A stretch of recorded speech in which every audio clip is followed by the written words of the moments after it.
Bueno, bienvenidos otra vez a todos. Vamos a comenzar con esta segunda actividad de ABA Legales. ABA Legales es el espacio de la Asociación Bautista Argentina, en donde procuramos tratar los temas de actualidad del derecho, pero desde la perspectiva del Evangelio. Es una actividad que ha comenzado este año. Ya tuvimos la primera actividad en el mes de mayo sobre el tema adopción, y hoy va a ser nuestra segunda actividad sobre este tema, eutanasia.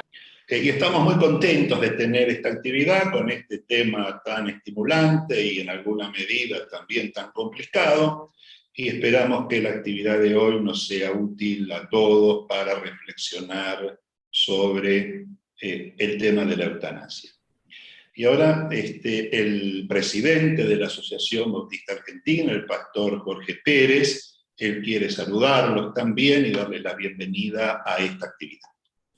Gracias, Gustavo. Realmente una bendición poder contar con una reunión tan importante y tan vital para estos tiempos, y la presencia de todos y cada uno de ustedes nos ayuda y nos estimula a seguir pensando en temas y programas que sean de bendición. Así que estamos muy agradecidos a todos los que están hoy compartiendo, participando de este coloquio, y a los expositores también, por supuesto, a Gustavo, Eduardo y a Tomás, por ayudarnos y orientarnos en un tema tan, pero tan fundamental. Así que Dios nos esté bendiciendo, muy bienvenidos, y gracias por disponer de este tiempo para charlar sobre este tema en esta noche. Dios nos bendiga. Gracias, Gustavo. Muy bien. Me acompañan hoy en este coloquio interdisciplinario el pastor Tomás Mackey, que ustedes conocen muy bien. Él es teólogo, ha sido pastor de la Iglesia de Once, es eticista y es el actual presidente de la Alianza Mundial Bautista. Y también me acompaña Eduardo Tinado, a que conocen también muy bien casi todos ustedes. Él es médico de la especialidad psiquiatra, miembro de la Iglesia Bautista de Once durante muchos años. Y quien les habla, Gustavo Durán Charó, que soy abogado, y que también voy a participar en este coloquio, ayudándolos con el enfoque legal de este tema de eutanasia. En el día de hoy hemos recibido la noticia del fallecimiento del pastor Rubén Proietti, el presidente de la Alianza Cristiana de Iglesias Evangélicas, ACIERA, y a nosotros nos gustaría dedicar la actividad de hoy como ofrenda de gratitud a Dios por la vida y ministerio del pastor Proietti, a la vez que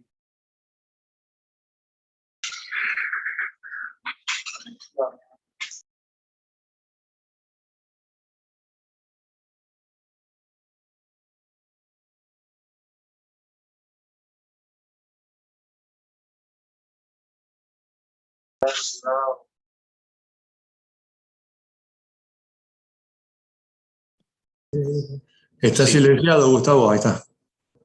¿En dónde quedó? ¿En dónde quedó? ¿Qué fue lo último que escucharon? Que querías tener algún momento por el pastor Proietti. Sí, lo que estaba diciendo es que nos gustaría dedicar la actividad de hoy como una ofrenda de gratitud al Señor por la vida y ministerio del pastor Proietti. A eso queremos dedicar la actividad.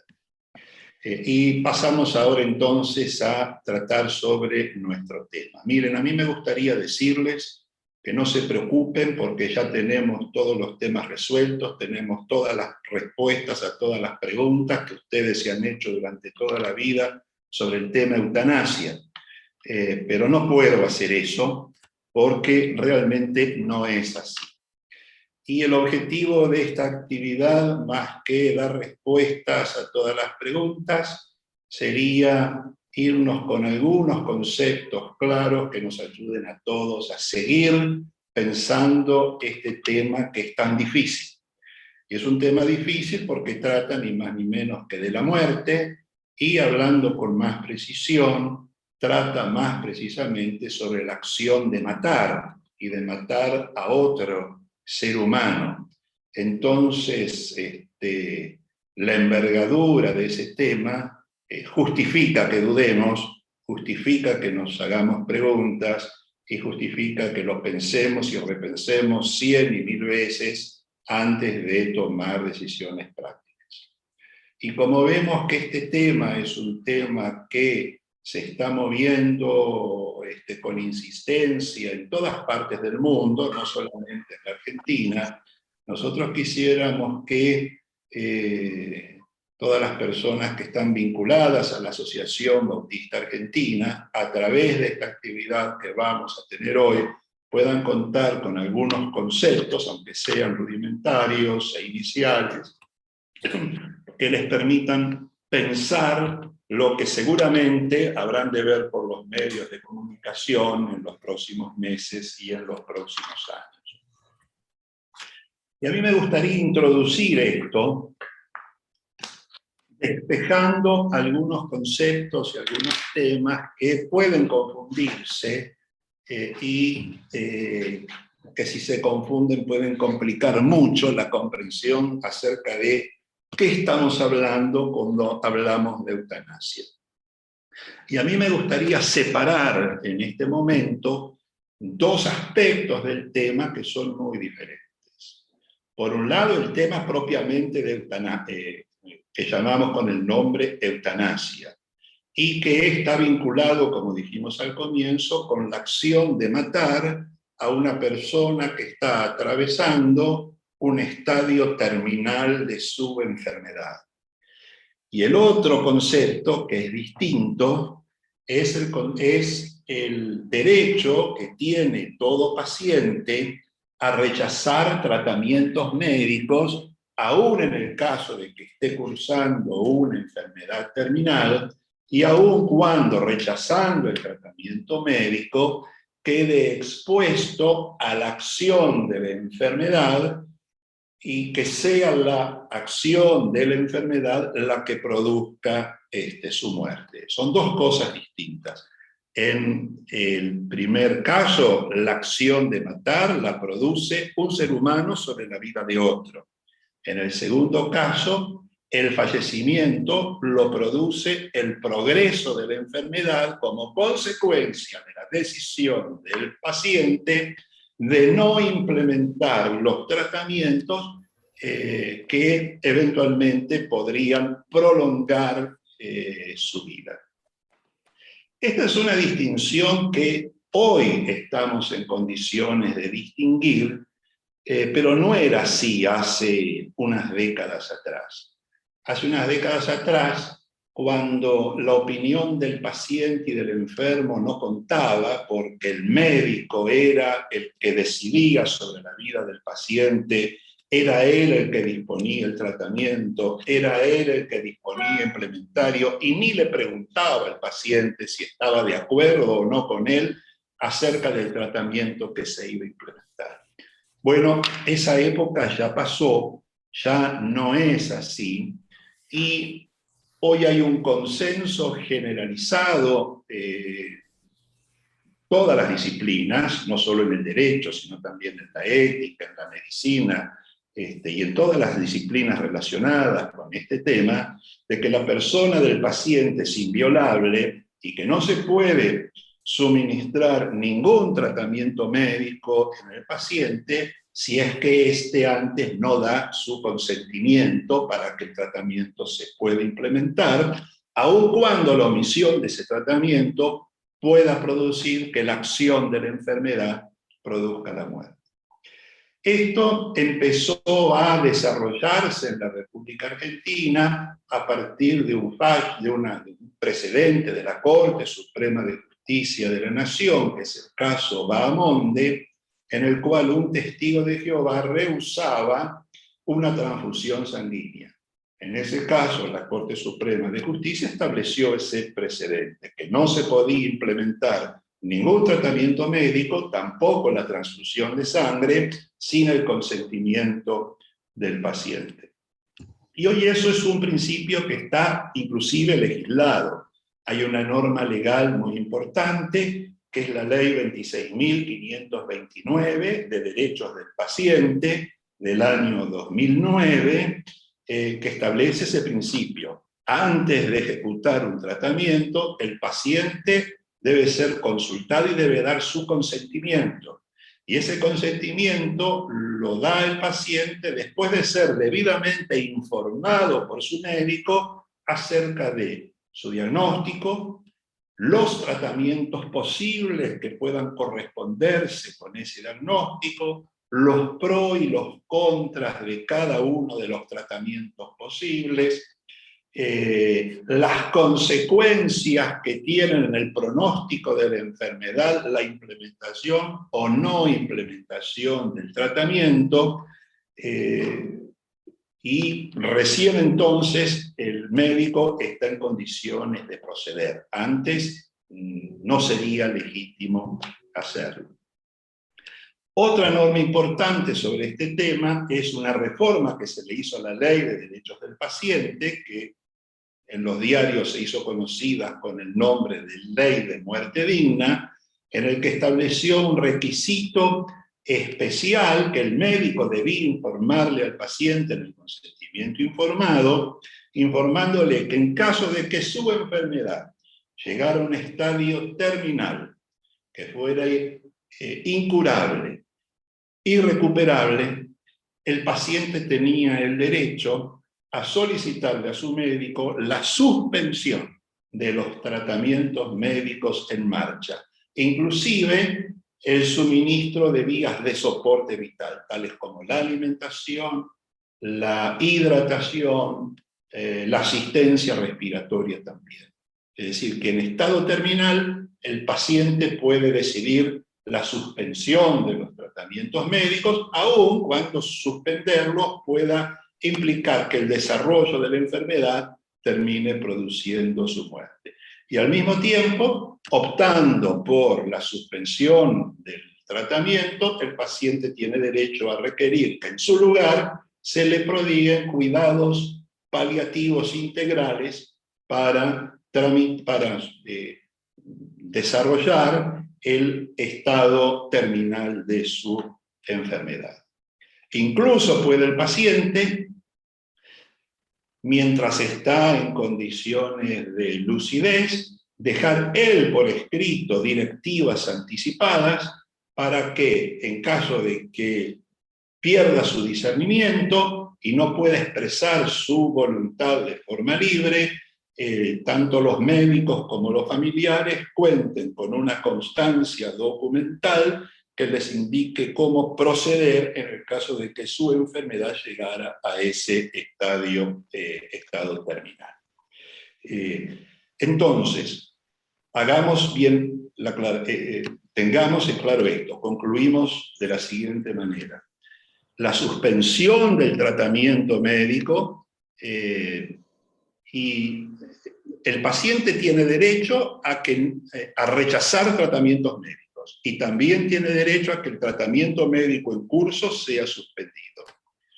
No existe una norma en nuestra legislación que autorice al médico o a la familia del paciente a producir ellos la muerte del paciente. Y a esto es lo que llamamos eutanasia, que puede realizarse por dos modalidades diferentes. Una es el suicidio asistido, es decir, es el propio paciente el que se produce la muerte con el auxilio del médico o de otras personas. Y la otra modalidad es directamente el homicidio, es decir, es el médico el que suministra los medios que terminan llevando al paciente a la muerte. Ambos son delitos condenados por el Código Penal. Un caso es, en el segundo de los casos, es el delito de homicidio, que puede ser simple o que puede ser calificado. Incluye penas de prisión o reclusión de 8 a 25 años en el caso del homicidio simple y de prisión o reclusión perpetua en el caso del homicidio calificado. Y la instigación al suicidio y la colaboración al suicidio es un delito diferente, pero también es un delito según el Código Penal. Quiere decir que tanto el suicidio asistido como la eutanasia activa, y ese es el tema, los dos temas que hoy vamos a tratar, ambos están prohibidos en la legislación argentina y constituyen delitos según el Código Penal. Esta es la aclaración previa, la introducción previa que quería hacerles, y ahora sí, le vamos a pedir a Eduardo Tinao, que es médico, psiquiatra, que él nos proporcione un enfoque médico sobre la cuestión que estamos hablando. Muchas gracias, Eduardo. Gracias a todos, hermanos, un gusto estar con todos ustedes.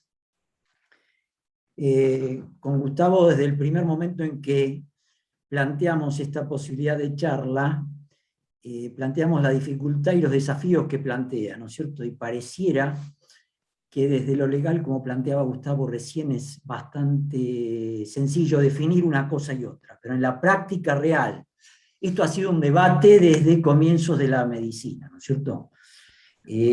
Planteo el tema desde la posición de creyente, en primer lugar, y médico, y desde la valoración de la vida, ¿no es cierto?, la maravilla de lo que es la vida, y cómo Dios es el autor y el dueño y quien maneja la vida en últimas circunstancias, ¿no es cierto?, desde su nacimiento hasta sus últimas etapas, y cómo eludimos, lamentablemente, hablar, debatir sobre esta última etapa que tiene que ver con la muerte.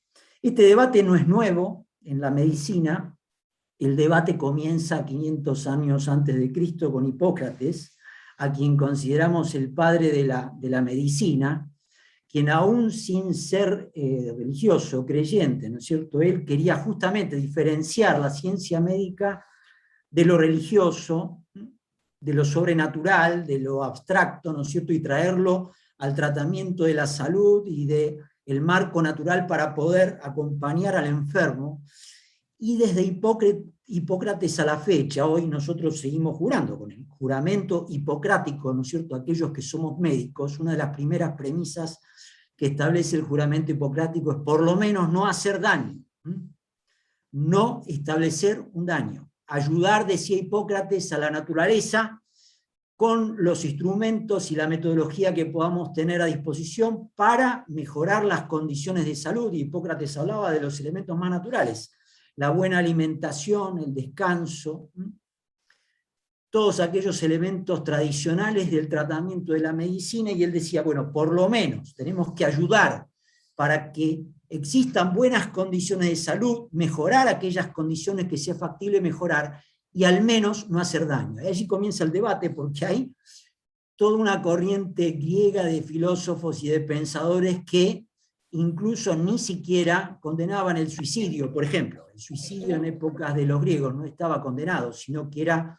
una atribución autonómica de las personas, que podían matarse sin inconveniente, y aún proponían que la medicina ayudara a la muerte, ¿no es cierto?, en los casos de compasión, etcétera, etcétera. Y esta es la primera controversia que se da, de nuevo, 2500 años atrás, cuando comienza la medicina. Hipócrates defendía, paradójicamente, como sucede hoy, ¿no es cierto?, dos elementos: el no hacer daño, obviamente no matar, y el aborto. Está en contra del aborto Hipócrates desde 500 años antes de Jesucristo, ¿no es cierto?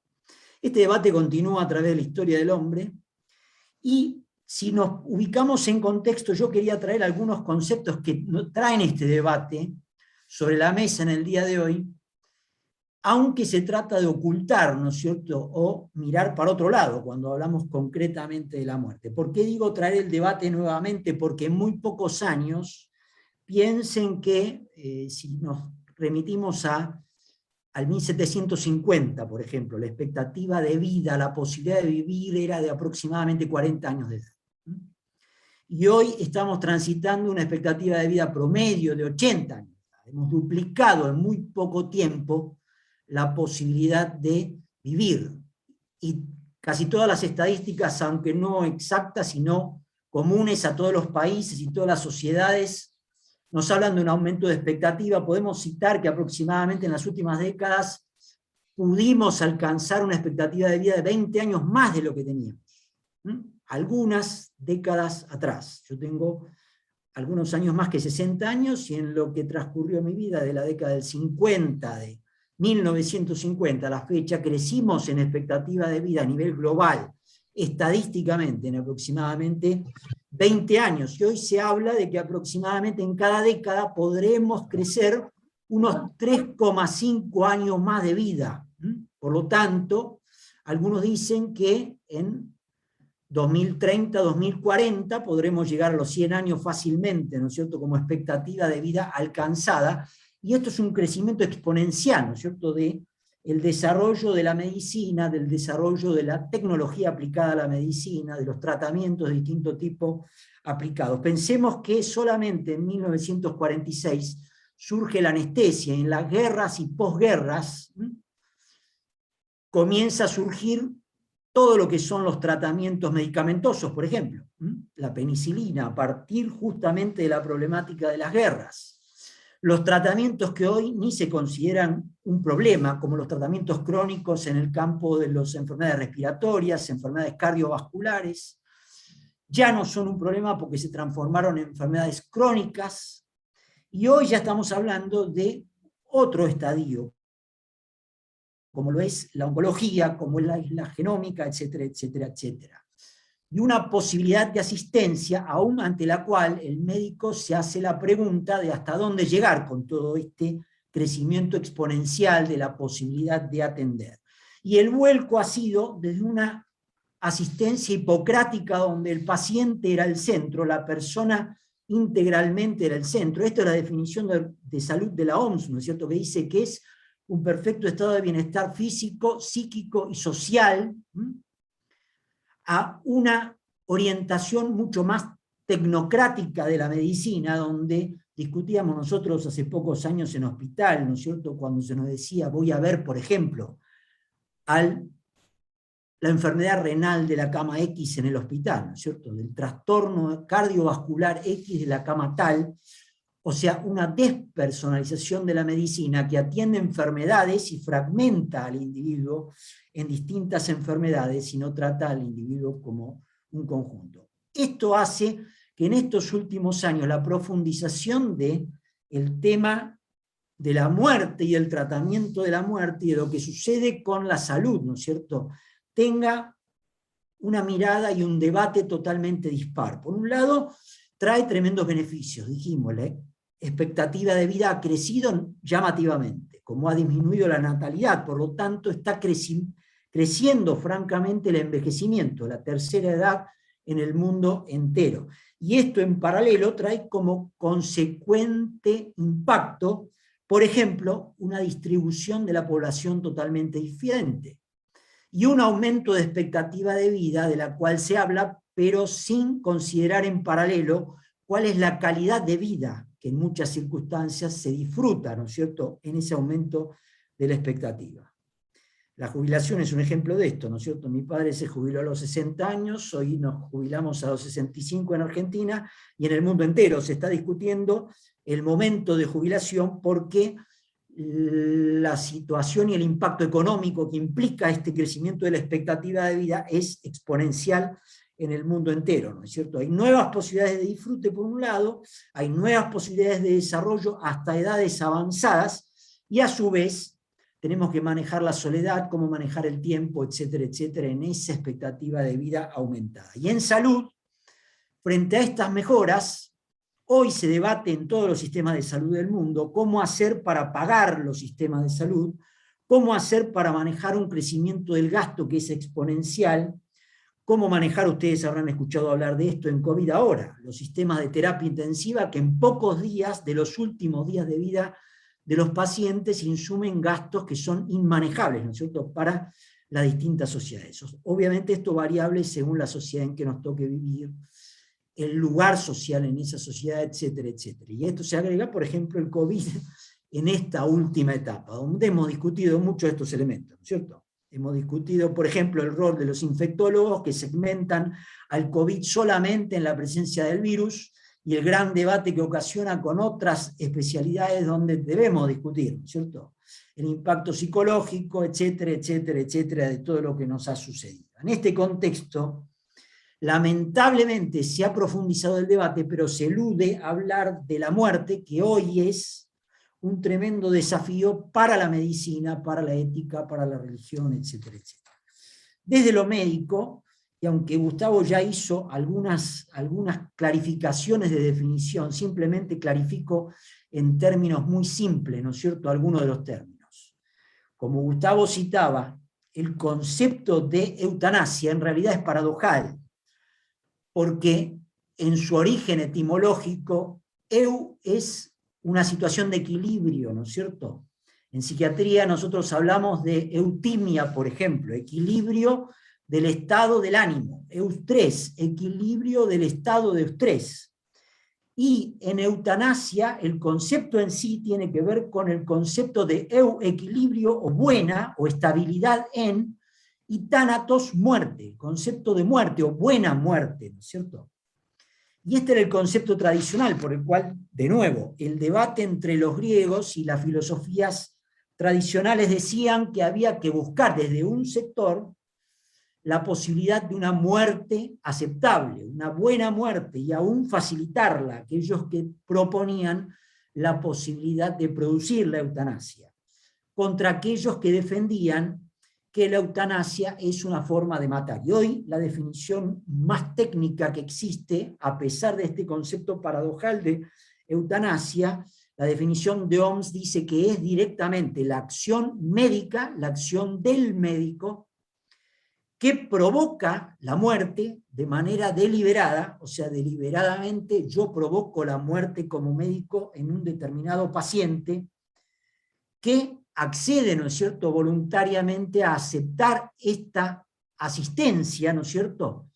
Y en algunas sociedades, por ejemplo, la Sociedad Americana de Cáncer en Estados Unidos habla de este tipo de mortalidad, la eutanasia, como muerte por piedad, o sea, una muerte que el médico produce deliberadamente, intencionalmente, aceptando la voluntad del paciente y aceptando la posibilidad de piedad, ¿no es cierto?, de comprensión, de compasividad frente a situaciones de dolor extremo, de muerte terminal, etcétera, etcétera. Primera definición ya controversial en el concepto de eutanasia. Y anticipo como creyente que estoy en contra, obviamente, de este concepto en el sentido de la provocación de la muerte en su visión, como anticipaba Gustavo, en los distintos tipos de eutanasia, que es la versión activa, ¿no es cierto?, o directa para algunos que establecen clasificaciones, en la cual el médico, con esa voluntad del paciente, va a producir la muerte. Esto que parece paradojal también, está aceptado en sociedades del mundo entero a partir de algunas décadas atrás, no mucho tiempo atrás, pero a partir de las décadas del 70, del 80, del 90, en distintos países, como por ejemplo Holanda, Bélgica, Luxemburgo, España se adhirió después, Canadá, en Latinoamérica, Colombia, aceptan entonces alguna versión, distintas alternativas de eutanasia, como la producción de la muerte, en esta versión activa, ¿no es cierto?, donde se produce un acto médico bajo la voluntad del paciente. Gustavo anticipaba también que existe la pasiva, y esta sí es permitida, como él anticipaba, en la cual lo que se produce es la suspensión de los actos médicos, ¿no es cierto? Por ejemplo, él citó la asistencia respiratoria, la asistencia alimentaria, en no producir alguna intervención quirúrgica que pueda ser necesaria, y este es el concepto de eutanasia pasiva, o permitida en algún caso, donde lo que se suspende es la posibilidad de asistencia médica. Y obviamente en el concepto de eutanasia entran otros componentes, que son la posibilidad, si el paciente lo permite y su condición física y psicológica lo permite, que es que tome decisiones voluntarias con respecto a esto, aún en los países que se permitan, y para esto hay protocolos médicos que establecen las formas, ¿no es cierto?, de establecer la relación con el paciente, para que esto pueda ser verificado, pueda ser establecido, en qué condiciones pueda ser establecido, en qué momento pueda ser establecido, O, lamentablemente, en muchos casos, esto no es voluntario, no puede ser voluntario porque el paciente puede no estar en condiciones, ni físicas, ni anímicas, ni psicológicas, de preparación en las cuales pueda tomar alguna decisión. En este concepto, entonces, atado a esta concepción de eutanasia activa, está, como anticipaba Gustavo también, el concepto de suicidio asistido. Como decíamos, desde la época de Hipócrates, el suicidio no era tomado como un delito, luego sí es tomado como delito en muchas sociedades, y en ese caso, en el suicidio asistido, lo que sucede es que hay una práctica de poner fin a la vida, es la práctica concreta de poner fin a la vida, donde lo que hace el médico puede ser el asistir al paciente o sugerir al paciente la metodología práctica para ese suicidio asistido. Obviamente el suicidio es delito, en nuestro contexto, como anticipaba Gustavo, puede transformarse en homicidio si el médico obviamente lo practica por su cuenta, pero hay países como Suiza, por ejemplo, donde se permite el suicidio asistido, donde el médico sugiere, por ejemplo, medicación de determinado tipo, lo que en patología psiquiátrica se utiliza bajo otras condiciones como denominándose cóctel lítico con determinados componentes que van a producir la muerte en pocos minutos. En este contexto, entonces, estas son algunas de las clarificaciones sobre el concepto de eutanasia, que entonces, predominantemente, para aquellos que defienden el concepto de eutanasia, aluden a la posibilidad de ser compasivos y de permitir la autonomía y autodeterminación de las personas para poder decidir voluntariamente cuándo interrumpir la vida. Y hay otros tipos mucho más controversiales todavía, como por ejemplo la eutanasia por motivos económicos, eutanasia económica. Hoy ya en nuestro nomenclador, en nuestros países, por ejemplo, hay enfermedades oncológicas que se clasifican como enfermedades catastróficas porque implican un rompimiento y un riesgo tremendo de la realidad económica de las personas y las familias al abordar determinados tratamientos. Entonces hay países que consideran la posibilidad de eutanasia económica y aún la eutanasia eugénica cuando seleccionamos determinadas características de determinados pacientes, por ejemplo, ante el nacimiento de niños con defectos, etcétera, etcétera. Primer concepto de eutanasia. Segundo, el mismo Gustavo citó el tema de derechos de los pacientes. Este es un tema tremendamente importante. Los pacientes tenemos derechos, en principio en positivo, con leyes previas a las que citó Gustavo, con respecto a la muerte digna, que tienen que ver con el derecho a buena asistencia, asistencia oportuna, asistencia equilibrada, etcétera, etcétera, etcétera, etcétera, sea cual fuere nuestra condición, en nuestro contexto, y a esto se ha agregado en el último tiempo, a partir del 2010 y en los últimos años, la posibilidad del derecho a la muerte digna, donde puede haber la decisión del paciente de interrumpir aquellos tratamientos que la misma ley establece que pueden ser extraordinarios o desproporcionados, ¿no es cierto?, con la posible mejoría que estos tratamientos puedan producir. Todo esto está establecido, pero la realidad es que en la práctica para el médico es una decisión tremendamente controversial, ¿no es cierto?, el poder manejar estas legislaciones que están vigentes. Es más, hoy en nuestros países, como en Argentina, se hacen estadísticas anónimas, ¿no es cierto?, para saber cuál es la concepción médica, porque es extremadamente dificultoso ante la realidad de este aumento de la expectativa de vida, ante la realidad del uso exponencial de nuevas tecnologías y tratamientos, ante la realidad de los derechos de los pacientes y de muerte digna, y etcétera, etcétera, cómo tomar las decisiones. Eduardo, disculpe que te aviso. En un minuto tendrías que repetir. En el marco de esta realidad, entonces, algunas definiciones básicas que hemos citado. De nuevo, ¿qué es la eutanasia? ¿Qué es la muerte digna? ¿Cuáles son los derechos de los pacientes, incluidos la posibilidad de interrumpir los tratamientos? Incorporo dos elementos más.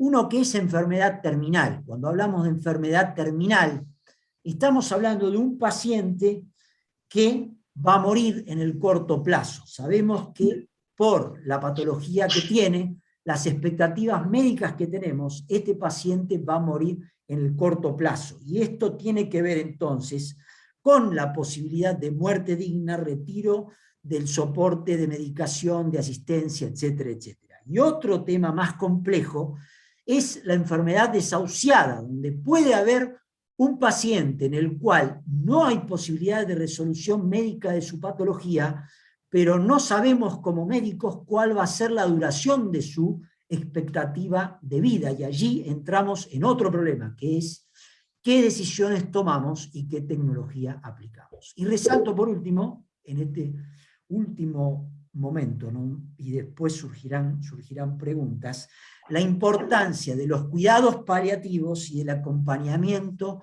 terminal del proceso de la muerte. Los cuidados paliativos surgieron como un debate, ¿no es cierto?, frente a esta realidad que estamos planteando, allí por la década de 1980, en los primeros países desarrollados como Inglaterra. Y en realidad surgieron como asistencia complementaria a los tratamientos más sofisticados, como estamos hablando en oncología. Pierde,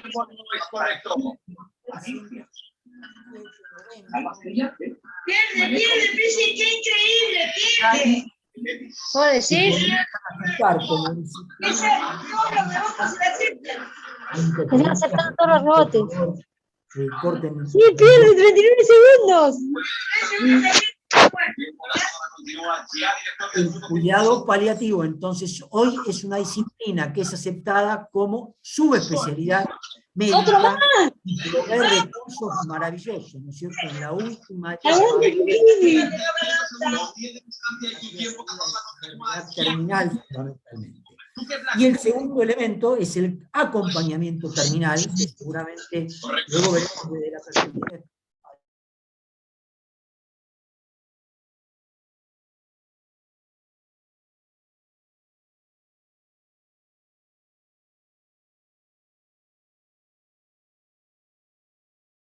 Está silenciado, Eduardo. ¿Se silenció? Sí, se silenció. El silencio. Listo, y termino aquí. Gracias, y bueno, surgirán dudas, no es fácil el tema, y seguramente habrá interrogantes a futuro. Muchas gracias, Eduardo. No vayan a pensar ustedes que le he faltado el respeto a Eduardo al avisarle que tenía que redondear en un minuto. Ya habíamos acordado entre nosotros que íbamos a proceder de esta manera. Yo lo pedí en su momento, y perdón, unos minutos de delay.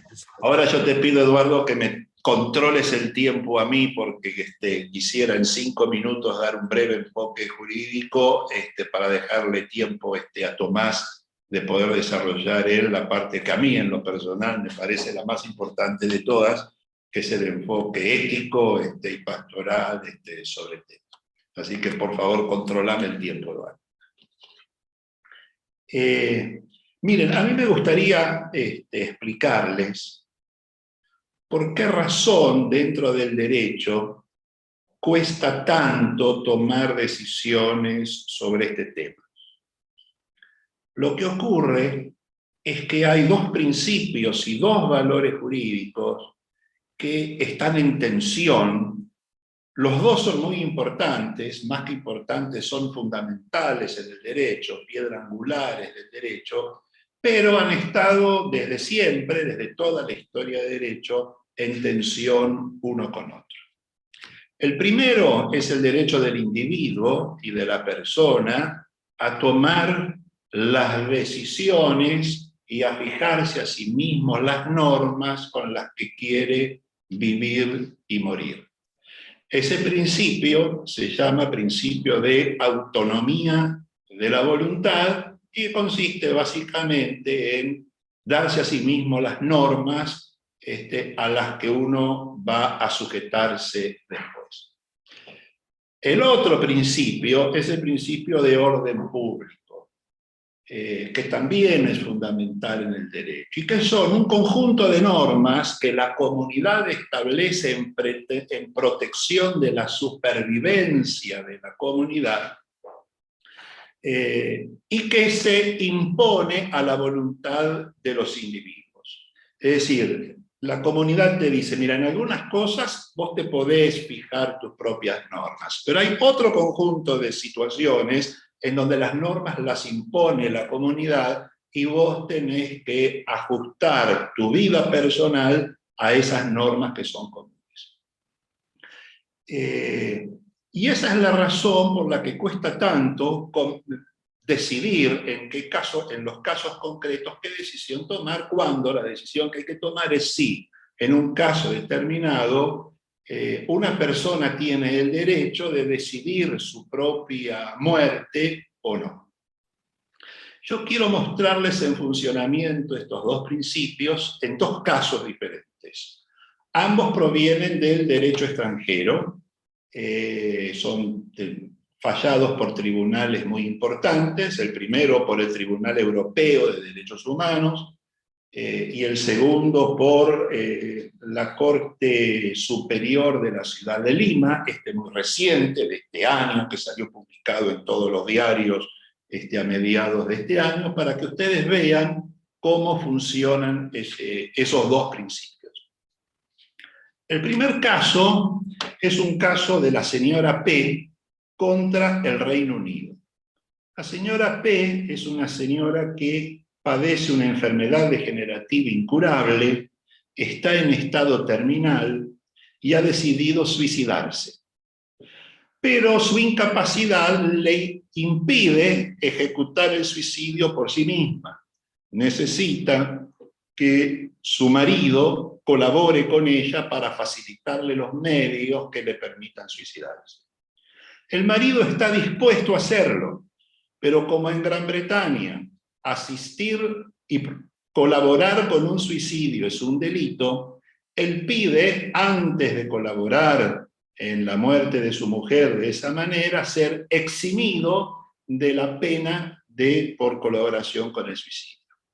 Plantean su caso en su país, que es el Reino Unido. En el Reino Unido le dicen que no, y la señora P plantea su caso luego en el Tribunal Europeo de Derechos Humanos. Y ella argumenta de la siguiente manera. Ella dice, los argumentos son muchos, son documentos densos, yo me voy a concentrar en los que me parecen más importantes para razonar el tema que queremos. Ella dice que el derecho a la vida lleva implícito también el derecho a morir. Primer argumento que usa.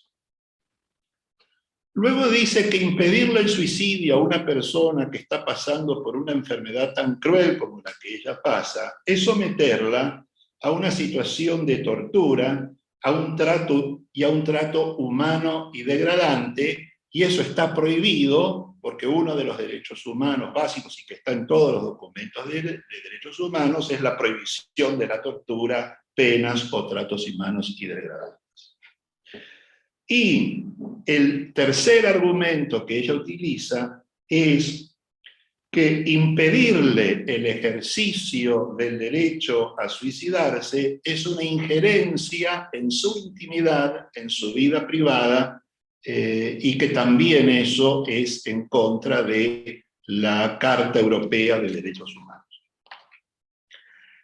El Tribunal Europeo de Derechos Humanos le dice a la señora P que ella no tiene razón y que no corresponde que el Reino Unido exima de la pena que corresponde a la colaboración con el suicidio si es que llevase esa conducta a cabo. Y argumenta de la siguiente manera: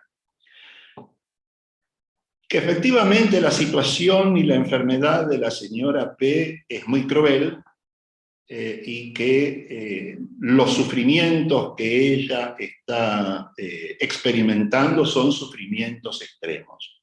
Pero que ese sufrimiento no está siendo causado por otro ser humano, sino que es producto de su propia enfermedad. Y por esa razón no aplica a su caso la norma de derechos humanos que impide las torturas y tratos crueles y degradantes. Y el segundo argumento que utilizan es que, si bien es cierto que las normas que castigan la colaboración con el suicidio significan una intromisión en la vida privada de las personas, los jueces del Tribunal Europeo de Derechos Humanos dicen que se trata de una injerencia que está justificada, que no es ni arbitraria ni irrazonable, porque es una norma que protege no solamente la vida de la señora, sino también la vida de las demás personas, y que haciendo una excepción al principio de protección de la vida en el caso de la señora P, se abre la misma excepción para todos los demás casos. Entonces, por esas razones, el Tribunal de Derechos Humanos europeo le rechaza la pretensión a la señora P. El otro caso es el caso de la señora A, que ocurrió en Perú y que resolvió, como les dije, la Corte Superior de Lima el 22 de junio de este año. La señora A también tiene un diagnóstico de una enfermedad incurable. Y ella lo que pide es que se exima a su médico de la pena del homicidio, porque le ha pedido que le administre los medios necesarios para causar su muerte. Y en este caso, la Corte peruana le da la razón a la señora A y exime al médico que vaya a practicar ese acto de la pena de prisión por homicidio. Y argumenta con el principio de dignidad, autonomía y libre desarrollo de la señora A. Considera que negarle el derecho a morir de esa manera significaría entrometerse en la vida privada y en la autodeterminación de la señora A. Considera que efectivamente impedirle la muerte significa someter a la señora A un trato cruel e inhumano, y considera al mismo tiempo que el derecho a la vida lleva implícito también el derecho a morir. Entonces ustedes se ven que en casos muy parecidos unos con otros, dos tribunales de justicia muy importantes los dos, argumentan, uno con principios relacionados con el orden público, y otros con principios en donde tienen más peso la autonomía de la voluntad. Y eso es lo que inclina la balanza en uno y otro caso hacia un lado o hacia otro. Bueno, eso es lo que a mí me quería aclararles por qué tenemos esa dificultad en el derecho, y quisiera agregar lo siguiente. Esa tensión que hay en el derecho entre esos dos principios no debe valorarse, me parece a mí, como algo negativo. A mí me parece que esa tensión es positiva y está al servicio de la estabilidad del sistema jurídico. Y está al servicio de que en la resolución de los casos no haya excesos ni hacia uno ni hacia otro lugar. Así que no creo que al comprobar que en el derecho hay principios y valores jurídicos que están en tensión y unos con otros, tengamos que asumir eso como algo que es negativo. Tengo alguna cosa más para decirles, pero voy a parar aquí porque quiero darle lugar al pastor Tomás Mackey para que él haga su aporte desde el enfoque ético y pastoral.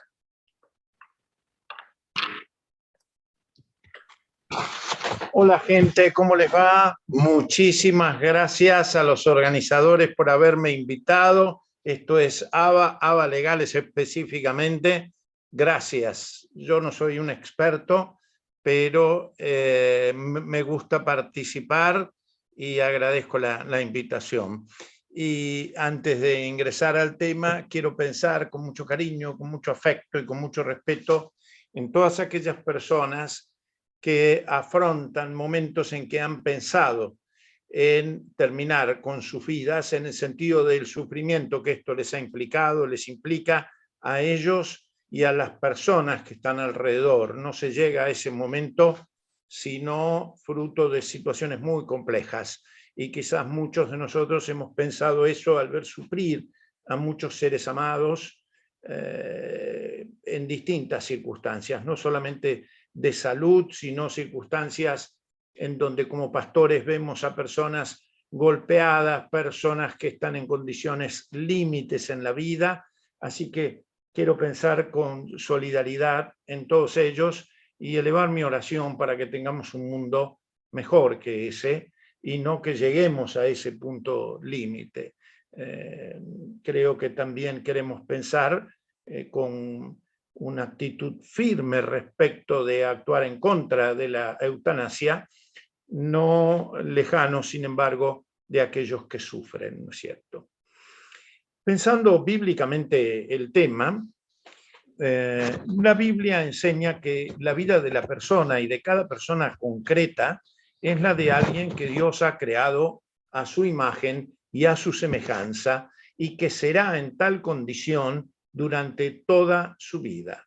El Génesis 1:27, ya tan temprano como eso, dice: y creó Dios al hombre a su imagen, a imagen de Dios lo creó, varón y hembra los creó. No solamente dice eso la Biblia, sino que uno de los salmos, pero podríamos pensar en varios, dice: le has hecho poco menor que los ángeles y lo coronaste de gloria y de honra. Esto es la imagen que el ser humano se hace de imagen que Dios, se hace del ser humano que él ha creado. En la realidad pastoral, en la realidad de la vida, sin embargo, cuando hablamos de eutanasia, hablamos de un tiempo de la vida de una o varias personas que están necesitando un encuentro profundo y redentor con Dios, seguramente, y redentor en un sentido muy amplio, que debe proveer sabiduría, amor, fortaleza, sentido y valor por la vida, porque la situación que está viviendo le hace pensar quizás que es un inútil, quizás que su sufrimiento es imposible de soportar, quizás que no tiene sentido seguir viviendo de esa manera. Entonces, una manera en que podemos pensar sabiamente ese momento es pensar que la vida en ese momento vale tanto que Dios se ocupa y que tiene interés de esa persona, no que es un desahuciado, como se lo llama. El término desahuciado es uno de los términos más tristes que se puede imaginar, porque está indicando en sí mismo que ni siquiera Dios quizás se va a interesar y que ya no hay nada que hacer con él. Eso la Biblia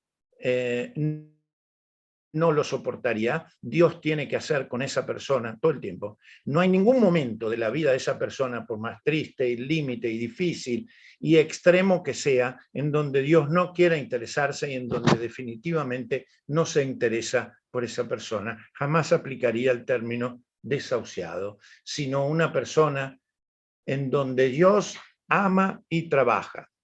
Dios ha hecho a la persona para que experimente su amor y el amor de los demás, y para que esa persona también sea capaz de amar. Y además para que esa persona en todo momento, y no solamente en algunos, tenga comunión con él, y para que esta persona experimente sobre todo una vida con propósito. Quizás uno de los momentos más terribles para cualquier persona es sentir, además del sufrimiento, además del dolor, que su vida ya no tiene propósito. Me atrevería a decir que uno de los momentos más límites para una persona es pensar que ya no sirve para nada, que es precisamente una persona inútil y molesta. Y quizás el entorno de las personas que llegan a ese punto de pensar en la eutanasia es porque a lo mejor los que están cerca le hacen sentir que mejor sería que te fueras, porque ya sos un inútil que no servís para nada, o cosas por el estilo. Es terrible cuando eso ocurre. De ahí que la comunidad cristiana y el servicio pastoral tenga un protagonismo intensísimo para que cuando decimos que estamos en contra de la eutanasia, decimos que estamos prestando un servicio, y no solamente un legalismo, sino un servicio que viene de este Dios que ama y que está cerca de las personas. La vida es dada por Dios y el nacimiento y la muerte son parte de los procesos de vida que Dios ha creado y ningún ser humano tiene la autoridad para quitarla. Por cierto, estamos atravesando un tiempo muy difícil, recién lo señalaba Gustavo, lo había señalado antes Eduardo, en donde lo que se llama autonomía, es decir, que yo soy ley para mí mismo, nomos es ley, autos es yo soy ley para mí mismo, se enfatiza como uno de los logros más interesantes. Hay algo de cierto en eso. Queremos llegar a la madurez en donde cada uno se hace responsable de sí mismo, y sería muy bueno que se enfatizara eso también, pero no al punto de ser el dueño de mi propia vida. Por cierto, podemos entender ese momento límite que lo ha vivido hasta el propio Señor Jesús, cuando le pide a sus discípulos que oren por él, porque está en un momento en donde siente un peso enorme, y le dice al Padre, si fuera posible, quita esta copa que tengo delante de mí. Aunque él agrega, y aquí es lo contrario a la autonomía, no sea hecha mi, no mía, mi deseo, sino el logos o el principio o la ley o lo que tú estás, más que la ley, yo diría tu voluntad, tu deseo sobre mí, y Dios le concede la reversión de eso porque en un sentido lo hace responsable del propósito nada menos de traer vida y vida abundante para los demás, y él ofrece su vida y lo hace voluntariamente, pero lo hace en beneficio de los demás. Por eso creo que una de las cosas más hermosas que enseña la Biblia en estos temas es que nadie debe considerar ningún momento de su vida, inclusive ese momento límite o la vida de otro, como inútil. Toda vida para Dios tiene un propósito, y son muchos los ejemplos en toda la historia de la humanidad de cuántas personas, descubriendo ese propósito de la vida, han superado ellas mismas interiormente ese deseo quizás por la muerte, para sentir que la vida y la muerte valen, y valen mucho. Todas las vidas humanas, según la palabra de Dios, son valiosas, y todos sus momentos tienen valor para Dios. Y un cristiano maduro seguramente experimenta esto muchísimas veces, como una persona puede pasar de muerte a vida en lo espiritual, y que ese momento incida poderosamente en aquellos momentos en donde se puede contemplar incluso la eutanasia. El compromiso cristiano, según la palabra de Dios, es servir a la vida y mejorar la vocación por la vida. Fíjense lo que dije, es servir a la vida y mejorar la vocación por la vida. Es que no estamos hablando de vivir de cualquier manera, no estamos hablando de prolongar la vida a toda costa, porque esa no es la vida que propone la Biblia. No hablamos de extenderla a cualquier precio, hablamos de vivir la vida con la plenitud que indica el propósito de Dios, es decir, que revierte esa sensación de una vida inútil que me haría llevar, o insoportable, o sin ninguna razón ya, como para seguir en adelante. Estamos en contra de la eutanasia, pero además y principalmente estamos a favor de darle lo mejor a cada vida. Es decir, es por lo positivo y no solamente por lo negativo. La sola declaración de favorecer a la vida no alcanza para corregir los graves dramas que algunos tienen como para conducir hacia la eutanasia. Es que la vida debe madurar, debe sanar, debe aliviarse, debe tener plenitud, y todo lo que Jesús y el Espíritu Santo hacen por ella. A la vez, las iglesias perciben, y quizás tengo que ir redondeando por el tiempo, las contradicciones que la vida va presentando. Por ejemplo, lo que Eduardo mencionó, la prolongación de la vida a mayor velocidad que la velocidad de la mejora de la calidad de vida, lo cual hace que las personas a veces envejezcan, lo cual es muy bueno, muy natural y muy sano y muy bello, pero cuando se hace a expensas de lo natural y de lo bueno y se hace de una manera artificiosa, ya es más difícil de manejar.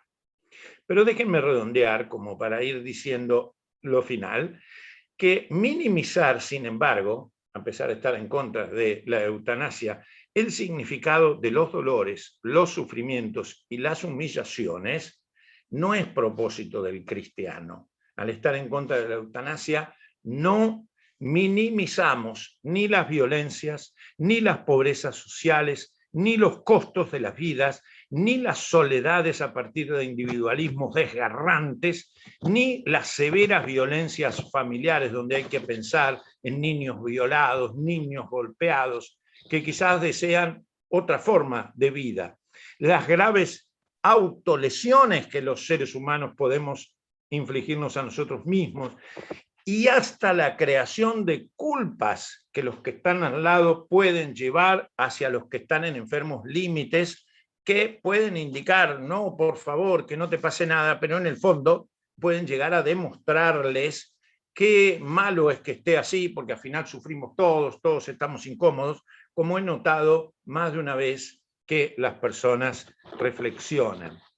Y también la dificultad que señalaba Gustavo, con el caso mencionado en Perú sobre la excesiva valoración de la autonomía humana. Dije la excesiva valoración, no la valoración de la autonomía humana, es decir, convertirla en mayor valor que la valoración de la autoridad suprema de Dios. La solución no es a todos estos temas la eutanasia. La solución es mejorar la calidad de la vida en todo momento. Y para eso, buenas prácticas cristianas son esenciales.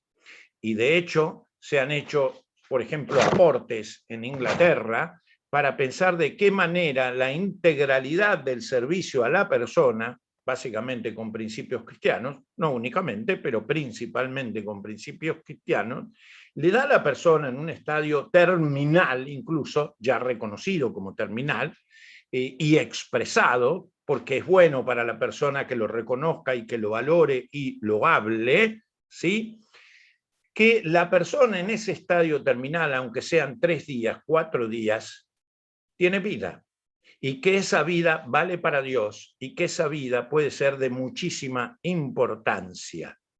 Entonces, en ese servicio de vida se la trata, se la considera. Y además, la solución es la prevención de un buen proceso de formación cristiana que haga que las personas valoren su vida en todos los estadios, que no se consideren solamente productivas en un sentido comercial de la vida, sino productivas según el propósito de Dios, tanto sea en lo personal, como en lo familiar, como en lo escolar, como en lo eclesial, como en lo social. No me ha tocado trabajar mucho en esto, pero déjenme dar un ejemplo al concluir. Esta era una persona a la que accedo por su vínculo con un creyente de la iglesia. Esta persona no creía en Cristo en ese momento, una semana antes de fallecer. Cuando accedo a la persona, tenemos un trato,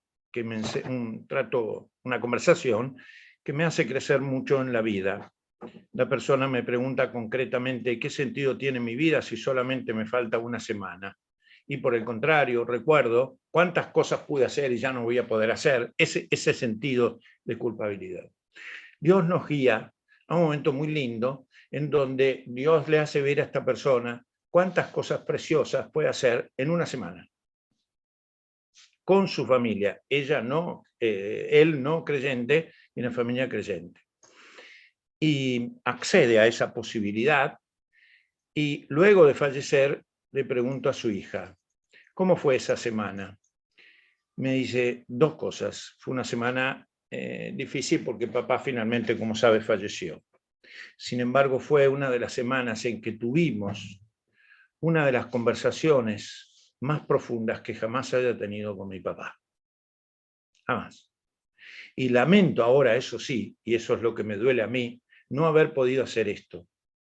Por lo tanto, hubiera deseado seguramente unas mejores conversaciones anteriores, mejores vínculos, para crecer en nuestra potencialidad. El tema es que la quita de la vida evita eso. En este caso fue inevitable. Pero en los otros casos que nos estamos planteando hoy, claro que lo es, y es evitable. Y además, quitársela o que otro te la quite, evita, impide, acorta las posibilidades del servicio que Dios quiere hacer en esa persona. Creo que estos son los fundamentos más valiosos, que no ignoran el dolor y el sufrimiento, pero que consideran la potencialidad de la vida para que Dios trabaje como un campo fértil y hermoso en todos los momentos de la vida, incluyendo los límites o aquellos muy complejos. Pero con este, digamos, rodeo de preciosura, de buena preparación que Dios ofrece, ¿no? Gracias. Muchas gracias, Pastor Mackey, muchas gracias. Bueno, vamos a iniciar ahora el periodo de preguntas. Yo les voy a pedir a los que quieran participar haciendo alguna pregunta que la hagan, pero vía chat, vía la opción del chat que tienen ahí en la pantalla, la tienen ahí en la barra inferior al centro. Por favor, hagan sus preguntas allí. Y a mí me gustaría hacer las dos primeras, una dirigida a Eduardo y otra dirigida a Tomás, y que serían las siguientes. A Eduardo, como médico, me gustaría preguntarle, ¿qué preguntarle al médico cuando el médico viene con la noticia de que tu enfermedad ha entrado en un estado terminal, que es incurable, que es irreversible, y que el pronóstico es el de la muerte en un tiempo determinado? Cuando uno recibe esa información, ¿qué cosas preguntarle al médico en esa situación? Esa sería la pregunta para Eduardo. Y al pastor Tomás Mackey quisiera preguntarle lo siguiente.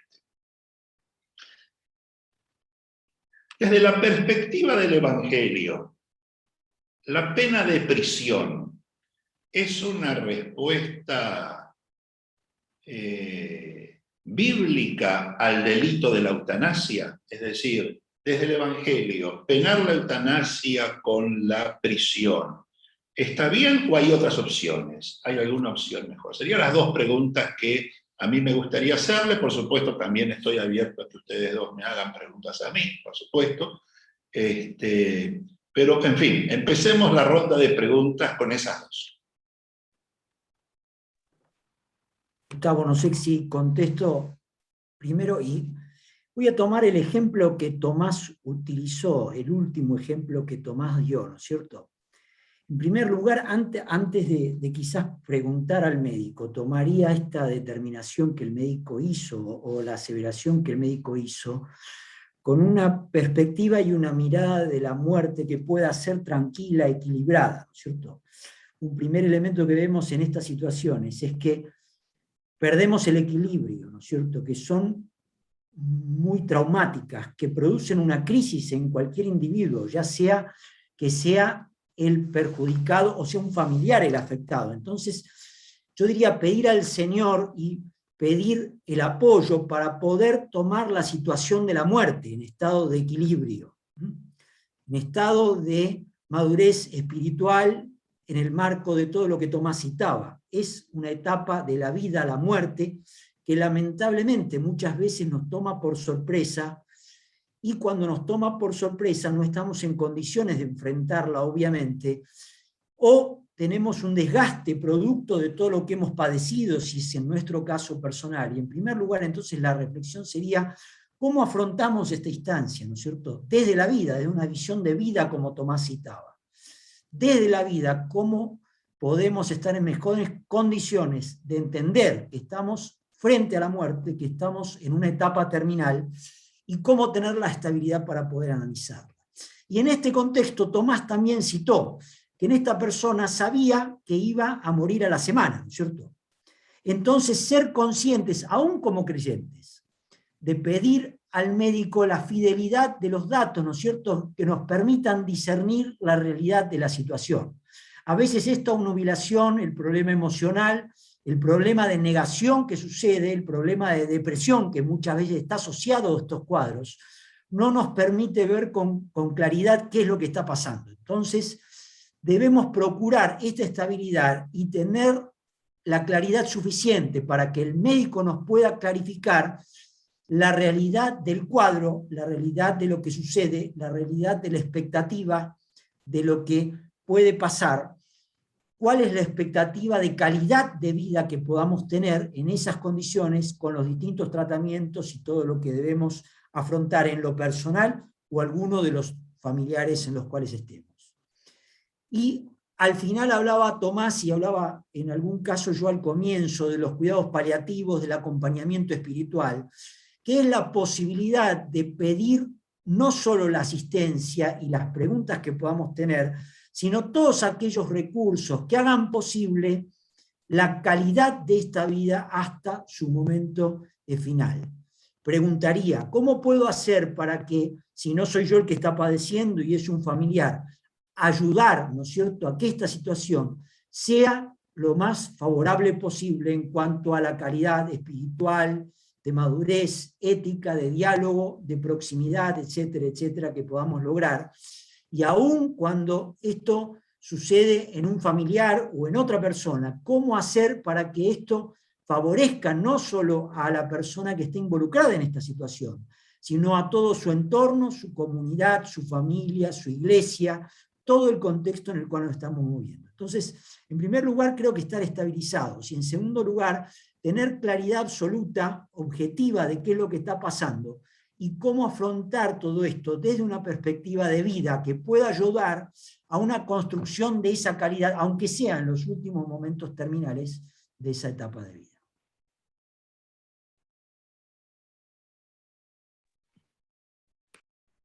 Me toca a mí. Sí, Tomás. Yo en realidad la pregunta te la pasaría a vos. Me parece que es más un tema legal que pastoral lo que estás planteando. Desde lo pastoral, sin embargo, no le escapo a esto. Yo creo que toda persona tiene el derecho de recuperarse y rehabilitarse para vivir mejor. Y una de las cosas que nos debemos los cristianos es organizar, incluso para servicios carcelarios, fíjate lo que te digo, buenos programas de entrenamiento para vivir la vida con más propósito. Me parece que una de las cosas que nos adeudamos en todas las esferas es saber cómo vivir mejor y enseñar desde la Biblia cómo vivir mejor. Conozco programas de, digamos, entrenamiento en las cárceles en donde la persona, además de estar privada de su libertad, puede aprender a vivir mejor con buenos programas cristianos. Entonces, eso me parece lo más concreto. Depositar a una persona en un lugar para solamente castigarla, me parece que no vale. Creo que nos debemos, incluso este tema de la muerte, hablarlo más en las iglesias. Es un tema que no lo hacemos. Y si vale una experiencia personal, recuerdo con muchísimo cariño al doctor Jaime Barilco, un filósofo, lo compartí el otro día en el grupo, que un tiempo antes de su fallecimiento me dijo: Tomás, quiero que hablemos en un panel y te invito, él sabiendo lo que venía para él mismo, dicho sea de paso, de un tema que parece pecado hablarlo y que genera miedo, y es cómo afrontamos nuestras propias dificultades de sufrimientos y de muerte, y cómo aprendemos a hacerlo sabiamente. Y le dije: Jaime, mira, yo creo que tenés razón. Digo, yo no estoy afrontando esto, pero obviamente en algún momento lo tendré que afrontar. Y fue precioso escuchar su testimonio personal sobre eso. Y me parece que ese entrenamiento para poder hablar de quiénes somos, cómo afrontamos nuestros sufrimientos, cómo afrontamos aquellas cosas que son indignas para la vida, indignas en un sentido, o que nos llevan a pensar que la eutanasia nos aliviaría eso. ¿Se entiende lo que digo? Entonces, que te dan libertad para que no pienses que la eutanasia es solución, sino para que pienses que hay otras. Pero ¿cuáles son? Los tenemos que plantear en conjunto, porque en definitiva ese principio de la autonomía es mi vida, es un poco falso, porque no existe una vida autónoma en ningún sentido de la palabra. Al fin y al cabo, cuando nos quitamos la vida, embromamos a otros también. Entonces, tenemos que pensar de qué manera favorecemos la vida de otros, no prolongando la vida, sino viviendo con mejor calidad. Y eso hay que estudiarlo, hay que trabajarlo, hay que pensarlo, incluso cómo aplicar estos principios cristianos de una manera concreta, no solamente disertarlos, enunciarlos, sino qué hago cuando la vida duele, cuando la vida no solamente duele físicamente, sino que duele de vergüenza, por lo que provoco, cómo me siento mal cuando me veo de esta manera, etcétera. Cómo tratamos esos temas son realistas, al punto tal que a veces nosotros mismos decimos, bueno, en realidad para que estuviera viviendo así, para que estuviera sufriendo de esa manera, es casi mejor que se fuera. Y lo digo con mucho respeto, porque a lo mejor cualquiera de nosotros pudo haber sentido eso como una medida de compasión por el otro sufriente. Entonces uno dice, ¿pero qué estoy diciendo con esto? ¿No es cierto? ¿Me contradigo o no? ¿Por qué deseo eso? Si eso parece como estar de alguna manera pensando, no que la provoqué, es cierto, pero de alguna manera que la deseé. Y entonces, ¿es culpa? ¿Qué es? Entonces creo que estos temas hay que tratarlos mucho. Felicito que se haya hecho, ¿no? Lamento que el tiempo sea tirano y se nos vaya, pero creo que es valiente plantearse estos temas.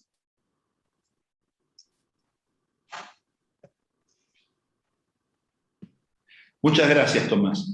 Mira, respecto de este tema, de si la cárcel es o no es la respuesta adecuada al delito de la eutanasia, a mí me gustaría informar lo siguiente. Ustedes saben que en el año 2019 una comisión convocada por el Poder Ejecutivo redactó un nuevo Código Penal que tuvo ingreso en el Senado en el año 2019. Allí la eutanasia sigue estando tipificada como delito, pero ya no es el delito de homicidio simple o homicidio calificado que tiene penas tan altas como les dije al comienzo. La pena es mucho menor, es una pena de prisión de 3 a 6 años, de 3 años a 6, 3 como mínimo, 6 como máximo, para aquellos que por sentimiento de piedad y por un pedido serio, expreso e inequívoco de que está sufriendo una enfermedad incurable o terminal, le causare la muerte al enfermo. Es decir, esa persona sigue cometiendo un delito, pero un delito con una pena mucho más baja, que permite incluso eludir la prisión preventiva, que permite acceder a la condena condicional, inclusive a la suspensión del proceso y obtener un aprovecho. Es decir, que el delito de eutanasia sigue estando, pero penado de una manera mucho más leve. Tenemos aquí para contestar en algunos minutos alguna pregunta. Por ejemplo, uno de ustedes está preguntando y dice, y con el tema de estado vegetativo, es la pregunta. Yo interpreto que la pregunta es, ¿cómo hace el enfermo que porque está en estado vegetativo no está en condiciones de expresar su voluntad acerca del tratamiento médico que le están suministrando? Bueno, en ese caso hay dos cosas que se pueden hacer. Primero, recordar que la ley nos autoriza a dejar directivas anticipadas, es decir, hoy mismo uno podría ir a su casa y escribir en un papel, o mañana llamar al escribano y decirle, mire escribano, yo quiero dejar directivas anticipadas, ¿para qué? Si yo me encontrara alguna vez en el estado de una enfermedad, en estado terminal, incurable, irreversible, yo quiero que se proceda de esta o de esta manera, o que le pregunten a fulano de tal, a mi hijo, mi hija, mi cónyuge, mi amigo, mi amiga, cómo es que se debe proceder. Eso se llaman directivas anticipadas, y eso se puede hacer perfectamente. Si no estuviera ese documento, pueden expresar el consentimiento el representante legal, el cónyuge, los parientes y una serie de personas allegadas, pero atención, lo que pueden hacer esas personas es como testigos informarle al médico lo que el paciente ya había decidido hacer cuando podía expresar su consentimiento. No se puede expresar el consentimiento en representación de la persona que se encuentra en estado vegetativo. No sé si me explico, si no me expliqué bien, me lo preguntan. Bueno, ¿y hay alguna pregunta más? Preguntan, desde el punto de vista cristiano, la eutanasia pasiva, esto es, el derecho a rechazar tratamientos, ¿cómo es que lo vemos? ¿Qué opinan ustedes, Tomás?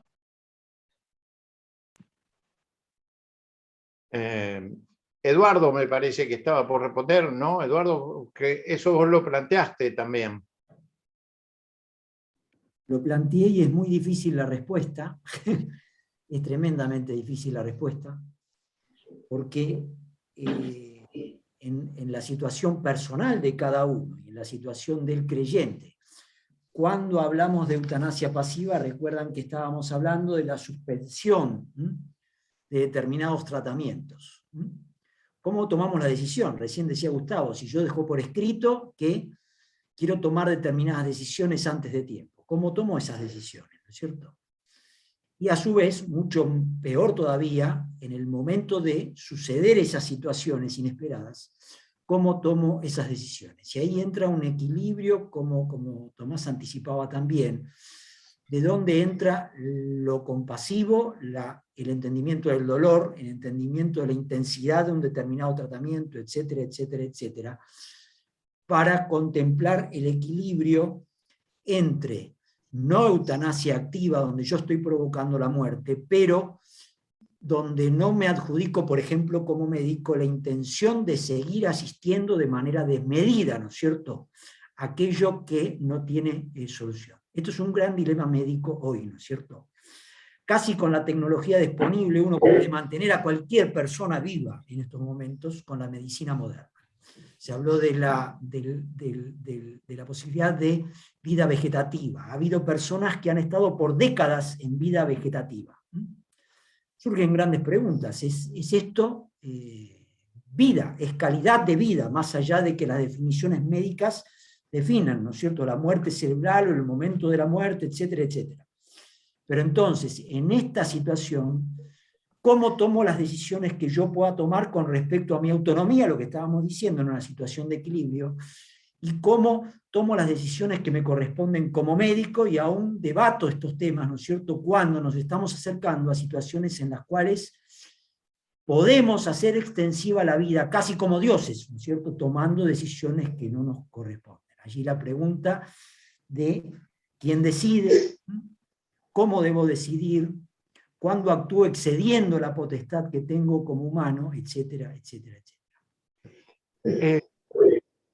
No sé dónde terminamos, Gustavo, pero me gustaría decir esto. Yo creo que tenemos que aprender a orar a Dios aún con los salmos de lamento, que esto se aplicaría aquí, los famosos salmos de lamento, tan preciosos, en donde la persona que cree en Dios con gran honestidad se queja delante de Dios, o por lo menos es capaz de articular con honestidad su lamento a Dios y decirle: Dios, me duele, Dios, no sé, Dios, incluso estoy enojado, pero confío en ti. Ayúdame a encontrar propósito. Me parece que eso es una oración hermosa que en este momento se aplica. La verdad es que yo ignoro un montón de cosas que no sé por qué ocurren, pero articularle esa duda valiente, decidida, confiada a Dios, me parece que es sano. En segundo lugar, que la Iglesia, que cada uno de nosotros se comprometa a entrenarse para hacer de la vida lo que Dios quiere, porque no solamente tenemos que ocuparnos de eso en el estadio terminal, sino que nos tenemos que ocupar en la plenitud de la vida cuando no siempre la ocupamos, la entrenamos para vivir bien, y en contrario, la estamos viviendo muy mal muchas veces. Es decir, que de alguna manera la vamos matando nosotros. Es decir, la gastamos, la torcemos, la hacemos fea. Imagínense niños golpeados, imagínense personas muriendo de hambre, imagínense las humillaciones que sufren personas, las violaciones. Esto ocurre cotidianamente, en nuestra patria y en el mundo. Esta liviandad con la cual la vida se trata no agrada a Dios, no solamente el momento límite, sino el momento de mayor plenitud. Entonces, creo que es responsabilidad de las iglesias cristianas, por tener un mensaje tan precioso de valoración de la vida, ocuparnos de este tema. La muerte, por cierto, pero también el desgaste casi mortal de la vida. Un muchacho que hablaba en una monografía que escuché una vez, hablaba del tema del sufrimiento en un famoso paper, ¿no? En una monografía que presentaba. Y él hablaba del sufrimiento, pero vivió en lugares preciosos. Y le dije, vos hablas de sufrimiento, pero no tenés sufrimientos que tienen algunas personas, como el hambre, por ejemplo, y tantas otras cosas. Oh, ¿cómo que no? Me dice. Y digo, ¿y cuál es tu sufrimiento? Ese sufrimiento del vacío en la vida, del vacío, del vivir para nada, nada.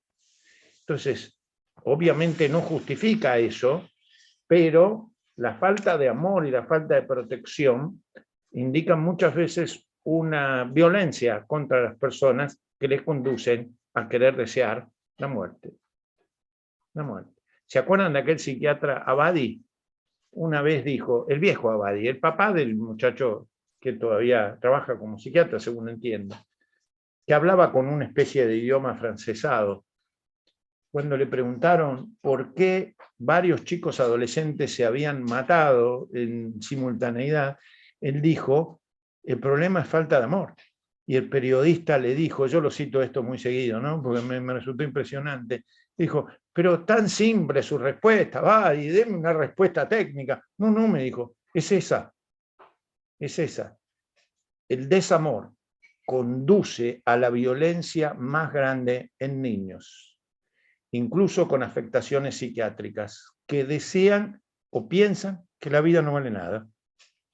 ¿Para qué vivirla?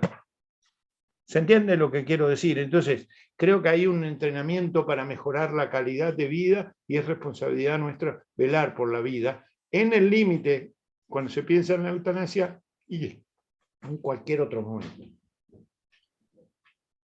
Bueno, siendo 8:30 ya, me gustaría concluir la actividad. Le doy las gracias a todos ustedes por el interés y por haber participado. Estamos muy contentos por la actividad que hemos tenido y esperamos volvernos a encontrar con otro tema de interés en un futuro próximo. Yo no sé, Tomás, si querés hacer una breve reflexión final y tras esa reflexión damos por concluida la actividad. Una oración, Gustavo, quizás, dando gracias a todos los que están presentes y a los organizadores, por cierto. Pero estemos en silencio delante de Dios. Señor de la vida y Señor de la muerte, venimos a ti buscando luz, buscando sabiduría, buscando entrenamiento sabio que nos permita saber cómo reaccionar con aquellas cosas que no entendemos y también con aquellas cosas que sí entendemos, pero que no las hacemos como corresponde. Intercedemos, Señor, por aquellos que sufren, que son tantos, por aquellos que se preguntan cuál es la razón para vivir. Señor, tú las tienes y son tan hermosas y tan preciosas. Alivia el dolor, Señor, de las personas. Y procede tú para actuar con las vidas nuestras, así como a ti te parece que es lo mejor, porque en definitiva no hay nada más importante que eso. Gracias, Señor, por la vida. Gracias, gracias. Gracias por la vida que trae Jesús. En su nombre. Amén. Amén. Muchas gracias y hasta pronto. Muchas gracias por estar con nosotros. Gracias a todos. Gracias. Chao.